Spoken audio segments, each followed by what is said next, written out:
অবিশ্বাস্য হলেও এটাই সত্যি। আজকের এই ক্রিস্পি পাকোড়াগুলো তৈরি করেছি আমি পেঁপে দিয়ে।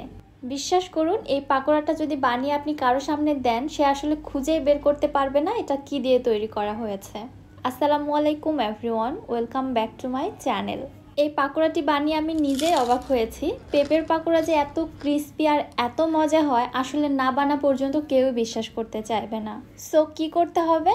জি হ্যাঁ, অবশ্যই রেসিপি ট্রাই করতে হবে। চলুন কথা না বাড়িয়ে রেসিপিটি দেখে আসি। বিসমিল্লাহ।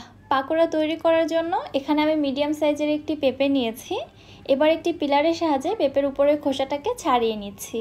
পাকোড়া তৈরি করার জন্য অবশ্যই কাঁচা পেঁপেটা নিতে হবে। যে পেঁপে পাকতে শুরু করেছে এরকম পেঁপে নেওয়া যাবে না, তাহলে পাকোড়াটা কিন্তু খেতে মিষ্টি লাগবে। পেঁপেটাকে খুব ভালোভাবে ছিলে নিয়েছি। এবারে পেঁপেটাকে কুচি করে কেটে নিব। আপনারা চাইলে ছুরি দিয়ে কেটে নিতে পারেন, তবে আমি একটি বটির সাহায্যে পেঁপেটাকে লম্বা কুচি করে কেটে নিয়েছি। দেখতে পাচ্ছেন ঠিক এরকমটা হবে। আপনারা চাইলে বড় ছিদ্রযুক্ত গ্রেটারেও গ্রেট করে নিতে পারেন।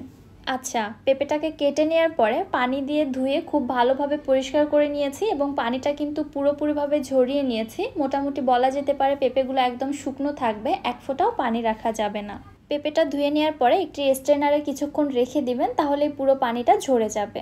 এবার এর মধ্যে দিয়ে দিচ্ছি 1 কাপ পেঁয়াজ কুচি, 3 থেকে 4টি কাঁচা মরিচ কুচি, দিয়ে দিচ্ছি 1 চা চামচ লাল মরিচের গুঁড়া। আমি এই পাকোড়াটা ঝাল ঝালভাবে তৈরি করব, এজন্য কাঁচা মরিচ লাল মরিচের গুঁড়া দুটোই ব্যবহার করলাম। আপনারা আপনাদের টেস্ট মতো ঝালের পরিমাপটা কমিয়ে বাড়িয়ে দিবেন। 1/2 চা চামচ দিচ্ছি ভাজা জিরার গুঁড়া, 1/2 চা চামচ হলুদের গুঁড়া,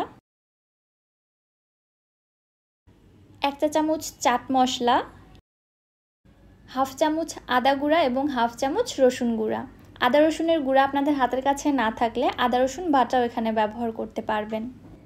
1 চা চামচ লবণ, 1/2 কাপ ধনিয়া পাতা কুচি, 1/2 কাপ দিচ্ছি মসুর ডাল বাটা। 1/2 কাপ মসুর ডাল কিছুক্ষণ পানিতে ভিজিয়ে রেখে পানিটা পুরোপুরিভাবে ঝরিয়ে নিয়ে একদম পানি ছাড়া শুকনো শুকনো করে ব্লেন্ড করে নিয়েছি। আর ব্লেন্ড করে এটা কিন্তু একেবারে মিহি করে ফেলিনি, দেখতে পাচ্ছেন অনেকটাই দানা দানা রয়েছে, জাস্ট অল্প কিছু ডাল পেস্ট হয়ে গিয়েছে। ডালটা এভাবে বেটে নিলে পাকোড়াটা অনেক বেশি ক্রিস্পি হবে।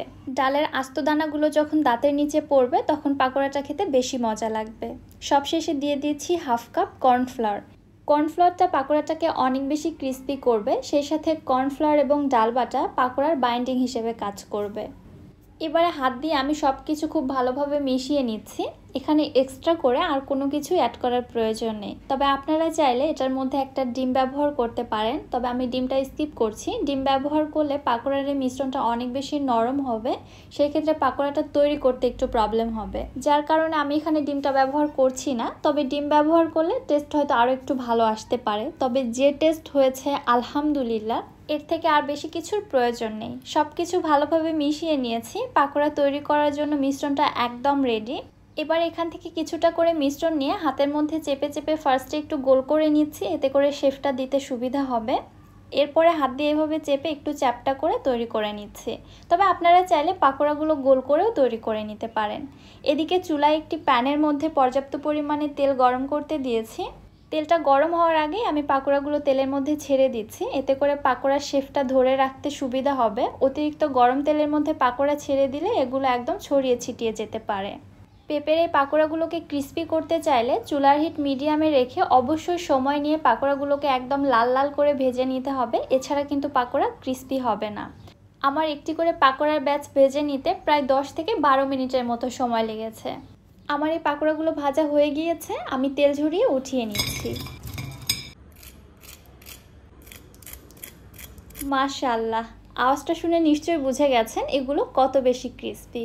শুধু ক্রিস্পি না, এটার টেস্ট যে এত বেশি মজা, আসলে আপনারা বানালে বুঝতে পারবেন না এটা কি দিয়ে তৈরি করা হয়েছে। কারো সামনে দিয়ে যদি আপনি না বলেন, সে ততক্ষণ পর্যন্ত খুঁজেই বের করতে পারবে না আসলে এটা কি দিয়ে তৈরি।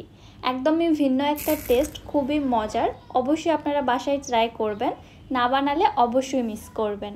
যারা একদম ইউনিক রেসিপি ট্রাই করতে পছন্দ করেন তারা তো এটা অবশ্যই ট্রাই করবেন। রেসিপিটি আপনাদের কাছে কেমন লেগেছে অবশ্যই আমাকে কমেন্ট করে জানাবেন। ভিডিও ভালো লাগলে যারা আমার ইউটিউব চ্যানেল থেকে ভিডিওটি দেখছেন, চ্যানেলটি সাবস্ক্রাইব করে দিবেন এবং যারা ফেসবুক পেজ থেকে দেখছেন পেজটিতে একটি ফলো দিয়ে দিবেন। সো আজকে আর বেশি কথা বাড়াচ্ছি না, আজকের মতো এখানেই বিদায় নিচ্ছি। সবাই ভালো থাকবেন, সুস্থ থাকবেন। আল্লাহ হাফেজ।